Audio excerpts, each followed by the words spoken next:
okulaba nga Katonda atusobozesezza okutuuka ku lunaku lwa leero CBS Radio ya Ssaabasajja Kabaka lwewezezza emyaka 26 ng'eri mu kisaawe ky'ebyempuliziganya. Tulina omukisa okuba nti abamu ku ffe twaliwo rediyo eno ng'etandikibwawo. N'olw'ensonga eyo tubategeezaako mu bufunze ekyatandisawo rediyo eno kwali kwolesebwa kwa Ssaabasajja Kabaka olw'okulaba obwetaavu Obwakabaka bwa Buganda okuba n'eddoboozi erinaatuusa eddoboozi ya Ssaabasajja Kabaka n'enteekateeka za gavumenti ye eri abantu be bonna, ng'eddoboozi eryo libatuukako butereevu okuva wano e Mengo. Ate era mu kiragiro kya Ssaabasajja Kabaka mu kutandikawo rediyo eno yagenderera okulaba nga abantu be batuusibwako empeereza ez'enjawulo ezisobola okubakulaakulanya, okubaggya mu bwavu, okubatuusaako amawulire aga wano n'ensi yonna, n'okukyusa obulamu bwabwe bwonna mu ngeri ez'enjawulo. Kale ekyo ebyo bye bimu ku byaleetera okulaba nti rediyo ya Ssaabasajja Kabaka etandikibwawo. Weewaawo era okutandikawo rediyo eno kyava ku kusoomooza Obwakabaka bwa Buganda kwe bwalina nga bwali buzibuwalibwa okutuusa amaloboozi amatuufu agataliimu bijingirire na bijunguluddwa eri abantu ba Ssaabasajja Kabaka. Nga ku mulundi ogwo waliwo okuziyiza okutuusa amaloboozi agakwata ku nfuga ya Federo n'Obwakabaka bwa Buganda okuyita ku mikutu emirala egyaliwo ebiseera ebyo. Era Ssaabasajja Kabaka mu kwolesebwa kwe n'alaba nga kisaanidde okulaba mu Bwakabaka bubeera n'eddoboozi eryabo eryetengeredde erinaasobola okuweereza abantu be mu ngeri entuufu. Ku bimu ku byaliwo, olukiiko lwa Buganda lwayisa ekiteeso okutandikawo rediyo eno nga buwagira ekiteeso oba enteekateeka ya Ssaabasajja Kabaka ey'okuteekawo eddoboozi ly'Obwakabaka eryetongodde. Mu lugendo lw'emyaka 26 CBS etuuse ku buwanguzi bungi nnyo era bwa muggundu. Mu buwanguzi obwo obumu ku buwanguzi bwe twenyumirizaamu, rediyo ya Ssaabasajja Kabaka esobodde yatandika n'omukutu gumu, naye kati wetwogerera erina nyinza okugamba erina emikutu 4, nga 88 twagattako emmanduso 89-2 ey'abavubuka ab'omulembe omutebi. Ate okwo ne tugattako emikutu emito egyasobola okutuusa amayengo ga rediyo eno mu bitundu bya Buganda wonna, nga tulina frequency eya 87.7 ne 89.9. Ate okwo ne tugattako ne rediyo empya ezimbibwa eya digito gye nnannyonnyolako mu maaso awo. Kale twenyumiriza nti rediyo eno mu myaka 26 esobodde okutuusa amayengo gaayo okubuna mu Buganda wonna ate n'ebweru wa Uganda. Ensonga eyokubiri gye twenyumirizaamu, rediyo eno yatandika ne programs ntonotono, naye we twogerera erina programs ezisukka mu 6 nga zikwata ku miramwa egy'enjawulo omuli ebyobulamu, ebyenjigiriza, ebyemizannyo n'okusanyusa, ebyolulimi n'obuwangwa, mulimu bingi ddala bikwata ku bavubuka, bikwata ku nkulaakulana. N'olwensonga eyo aba CBS yatandika ne programs entonotono esobodde okugenda ng'ebangawo programs ez'enjawulo nga zigenderera okukwata ku buli muntu wa Kabaka gy'ali nekyakola, ate okulaba nga zimutuusaako amawulire n'obubaka obusaanidde okusobola okukyusa embeera ye oba okubaako by'amanya. Ensonga endala gye twenyumirizaamu ennyo kwe kuba nti CBS ekoze kinene nnyo okuzuukusa n'okutumbula ebyobuwangwa n'ennono eby'obwakabaka bwa Buganda, ng'omwo mwe muli okusingira ddala olulimi Oluganda. CBS lwetumbudde ng'eyita mu nteekateeka ez'enjawulo omuli programs nga entanda ya Buganda, olulimi n'ebyobuwangwa. Era tuli basanyufu olaba nti olulimi Oluganda lwe lumu ku nnimi entono ez'abaddugavu kaakati olwatongozebwa emikutu egy'ensi yonna omuli Google, nga ebyo byonna bivudde byebimu ku bibala ebivudde mu CBS okutumbula olulimi luno olwagazisa abantu naddala abavubuka. Ebintu ebirala ebyetwenyumirizaamu kuba nti rediyo ya Ssaabasajja Kabaka eno ekoze kinene nnyo okutuusa eddoboozi n'enteekateeka za Kabaka ne gavumenti ye eri abantu be wano mu Buganda n'ebweru, era ekiviiriddemu enteekateeka z'Obwakabaka okujjumbirwa ennyo, okutegeerwa abantu ba Kabaka wamu n'abantu ba Kabaka okuvaayo okuziwagira mu lwatu. Ekyokusatu, CBS etaddewo enteekateeka ez'omuggundu ezeetengeredde ezigenderera okujuna n'okukyusa embeera n'obulamu bw'abantu ba Ssaabasajja Kabaka, nga muzimu ku programs ez'enkulaakulana ez'omuggundu zetwenyumirizaamu mwe muli enteekateeka ssejjoloola eya CBS Pewosa. Enteekateeka eno yatandika okuyigiriza abantu ba Kabaka omugaso n'obukulu obuli mu kutereka n'okwewola n'okusiga ensimbi, omwavu nga bakikolera mu bibiina eby'obwegassi okuviira ddala ku byalo eyo gye bawangaalira.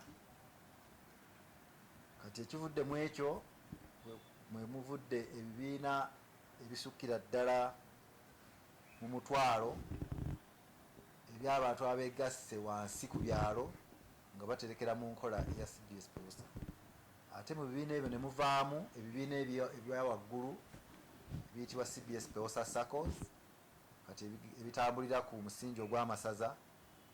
Ate omwo ne muvaamu ne CBS Pewosa Union, ng'ebibiina bino bijunya omuntu wa Ssaabasajja Kabaka munnansi owa wansi ddala, era nga byeyambye abantu ba Kabaka okwekulaakulanya, okutereka ensimbi,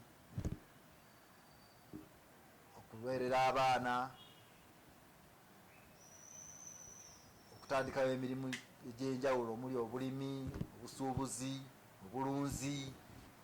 Era bangi ku bantu ba Ssaabasajja Kabaka abeegattya mu bibiina ebya CBS Pewosa mu biseera eby'omuggalo gwa COVID-19 tebaayisibwa bubi nnyo nga abalala abaali tebalina kebeeterekedde abaali tebalina ntandikwa, abaali tebalinawo kantu konna kebasobola ka bizinesi konna katukatambula.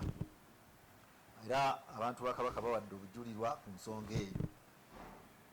Radio Ssaabasajja Kabaka etandiseewo n'amasomero agavudde mu nteekateeka eya Ntanda ya Buganda, nga wetwogera waliwo amasomero agazimbiddwa abazira mu bazira agasukka mu 10. Amasomero gano gajunye abantu ba Kabaka okubatuusaako ebyenjigiriza eby'omulembe ate nga bya bbeeyi nsaamusaamu. Era gayambye okuyigiriza abantu ba Kabaka okwerwanako, okwekolerera n'okumanya obukulu bw'ebyobuwangwa n'ennono.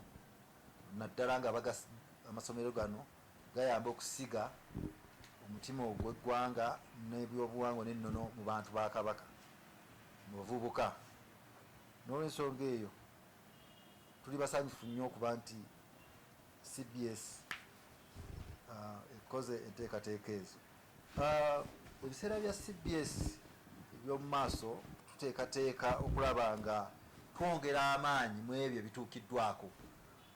Muli okulaba nga amayengo ga CBS gongera okukakata yonna gye galina okutuuka ate nga gawulirwa bulungi, wamu n'okulaba nga tunyweza enteekateeka z'enkulaakulana zonna zenjogeddeko, omuli CBS Pewosa, SACCOs, omuli Union, omuli okutandikawo emirimu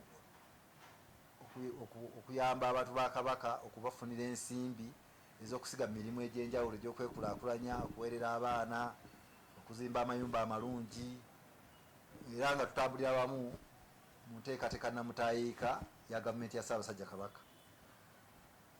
N'ekirala, olw'okuba ensi ekyuse nnyo mu nsangi eza tekinologiya n'engeri abantu gye batuusibwako ebyetaago byabwe, CBS mu kiseera kino eri mu kaweefube ow'omuggundu okukyusa engeri gyeweerezaamu abantu ba Kabaka. Era mu kkowe lino ng'oggyeko ti tujja kgenda mu maaso nga tunyweza rediyo n'amayengo aga 88/8 ne 89/9. CBS eteeseteese okwongera okugaziya enteekateeka oba empeereza ya rediyo eya digito. Era mu kiseera kino bakama baffe nga bakwatidde wamu n'abaddukanya rediyo ba management, tuli mu kaweefube okulaba nga tunyweza era nga twagazisa era nga tuyigiriza abantu ba Kabaka okusobola okujjumbira n'okuwuliza rediyo yaabwe eno ng'ate beeyambisa emitimbagano oba n'empeereza empya, abamu gye bayise eya digito, abalala gye bayise social media platforms, abalala bagiwadde amannya mangi. Mu nkola eyo mulimu okuweereza okutuusa empeereza ku bantu ba Kabaka eya rediyo eno nga tuyita ku mitimbagano nga Facebook, muli Twitter, muli YouTube, kwe kuli TikTok, Instagram, LinkedIn ne website. Nga twagala okutegeeza abantu ba Ssaabasajja Kabaka nti ng'oggyeko amawulire ebisanyusa ebyokumanyisa abantu ku nsonga ez'enjawulo, ebyobufuzi n'ebintu ebirala bingi bye tuyisa ku rediyo eno emanyiddwa ey'obujjajja n'emmanduso. Ate kati tulina ebintu bingi nnyo bye tufumba era bye tubateera ku mikutu gino, gye tusaba bagijjumbire, bagyettanire, ate bongere okuyiga, bongere okumanya, bongere okusanyusibwa. Emikutu egyo omukisa omulungi gituwa omukisa ng'oggyeko okuteekako eddoboozi, tusobola okuteekako ebifaananyi, tusobola okuteekako obutambi obusanyusa, abamu bayita bu vidiyo n'ebirala bingi nnyo. So emikutu egyo tubasaba nti abantu ba Ssaabasajja Kabaka naddala abo abalina essimu ezaseereza baddembe okugenda okuteekamu CBS FM UG ne basobola okutuuka ku Facebook yaffe n'emikutu emirala gye njogeddeko. Ate era mu nkola eya digito tuteeseteese okwongera okutumbula n'okuteeka empeereza y'omulembe mu nteekateeka zaffe eza ECBS Kirango, nga omwo tulina ebipya bye tufumba bijja okubanjulirwa mu bbanga etali lyewala. Tulina ne CBS E-News era naye neetera okwanjulwa, ate era ne tubeera ne CBS E-Services ze tusuubira okwanjula mu bbanga etali lyewala, nga byonna enteekateeka eno egenderera okutambulira mu mpeereza y'omulembe, okulaba nga abantu ba Ssaabasajja Kabaka tubatuusaako ebintu ebyenjawulo ebisobola okubagasa mu bulamu bwabwe, nga tweyambisa emikutu egy'enjawulo egya bulijjo gye mumanyi, ate ne gino emipya gye tuyise egya digito. N'olw'ensonga eyo mu bbanga eriddako tusuubiza abantu ba Ssaabasajja Kabaka nti naffe tugenda kutambulira mu kisinde eky'okutambulira mu nkola ey'omulembe, mu tekinologiya y'omulembe, mu mpeereza y'omulembe etuusa empeereza ku bantu ba Kabaka eyo gye bali, oba mu nnyumba zaabwe, oba omuntu ali mu mmotoka ng'atambula, oba ali ku boodabooda, oba ali mu nnimiro, nga tweyambisa emikutu gino egya digito. Ssaabasajja Kabaka yatulagira tutambulenga n'omulembe. Abantu ba Ssaabasajja bonna abali wano n'ebweru basobole bonna okuganyulwa mu nteekateeka ne mu mpeereza ey'omulembe eya leediyo ya Ssaabasajja Kabaka. Obubaka obw'enjawulo lunaku nga luno tetuyinza kwebaza Mukama waffe Ssaabasajja Kabaka olw'okwolesebwa okw'amaanyi kwe yafuna okwagoberera ekiragiro kiyawa gavumenti ye okutandikawo leediyo y'Obwakabaka bwa Buganda, gye tukakasa nti ekoze ebintu bingi nnyo era ekyusizza embeera z'abantu mu ngeri ez'enjawulo, ekulaakulanyiza Obuganda, eyambye mu kuzzaawo okuteeka ettoffaali eddene mu kuzimba n'okuzza Obuganda ku ntikko.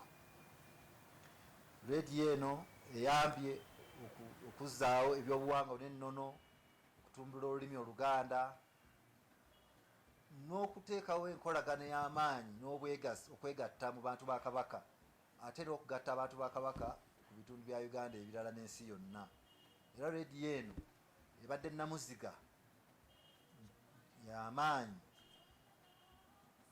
mu kusitula embeera z'abantu n'okutuusa eddoboozi n'enteekateeka za Kabaka ne gavumenti ye eri abantu be. N'olw'ensonga olw'obukulu bw'ensonga eyo twebaza nnyo Ssaabasajja Kabaka olw'okwolesebwa okwo, ate n'okuba nti agenze mu maaso okuwagira leediyo ye nga patron, era tumwebaza nnyo olw'obukulembeze obulungi gye tuli ebbanga lino lyonna ery'emyaka 26. Twebaza nnyo n'abo abayamba mu kutambuza okwolesebwa kwa Ssaabasajja Kabaka, abaali kakiiko akatandikirawo ddala leediyo eno, ne Katikkiro yaliwo mu biseera ebyo Oweekitiibwa Mulwanyammuli ne gavumenti ye yali akulembera, wamu n'abo abasizi b'ensimbi ba shareholder abeerekereza akasente kaabwe akatono ne bateeka ssente, ne bagatta ssente ku z'Obwakabaka bwa Buganda ne basobola okutandikawo leediyo eno. Tetulema kwebaza abakozi bonna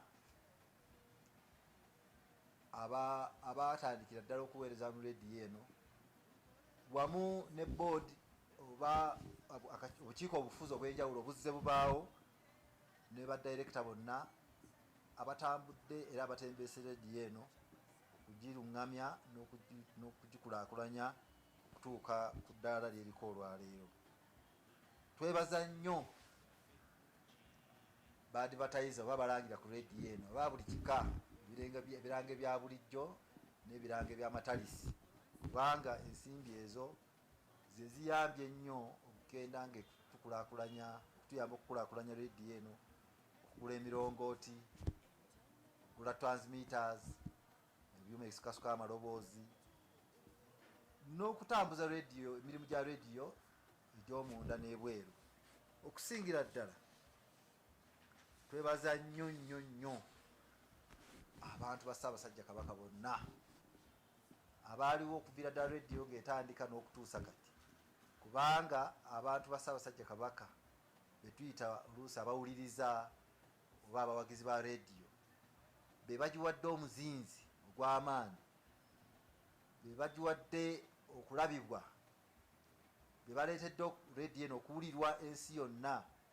Bano bannaffe abaagala okutuusa amaloboozi n'ebyamaguzi byabwe ku bantu ba Ssaabasajja ne basobola okujja gye tuli, radio ne bagiwa ssente olw'abawuliriza abangi ennyo, olw'abantu abajjumbidde radio eno, okusingira ddala nga bwe tumanyi abeegattira mu kibiina CBS Fans Club n'abo abatali mu kibiina kino abangi be tumanyi abali mu bukadde n'obukadde.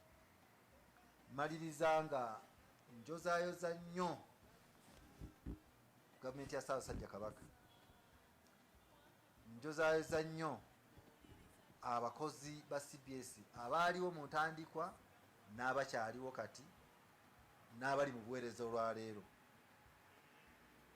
njozaayoza nnyo abawuliriza, njozaayoza nnyo abonna bonna abaagaliza Obwakabaka bwa Buganda okukulaakulana n'okugenda mu maaso olw'okutuuka ku lunaku luno olwa CBS yatandikibwawo, kubanga CBS nga bwe njogedde kyakwenyumiririzaamu nnyo. CBS kya muwendo nnyo eri Obwakabaka bwa Buganda n'abantu ba Ssaabasajja Kabaka bonna, era twagaliza CBS ebiseera eby'omu maaso eby'okwongera okukulaakulana, okwongera okugaziya empeereza n'okwongera okukyusa obulamu bw'abantu aba Ssaabasajja Kabaka n'ab'ensi yonna. Ssaabasajja Kabaka awangaale.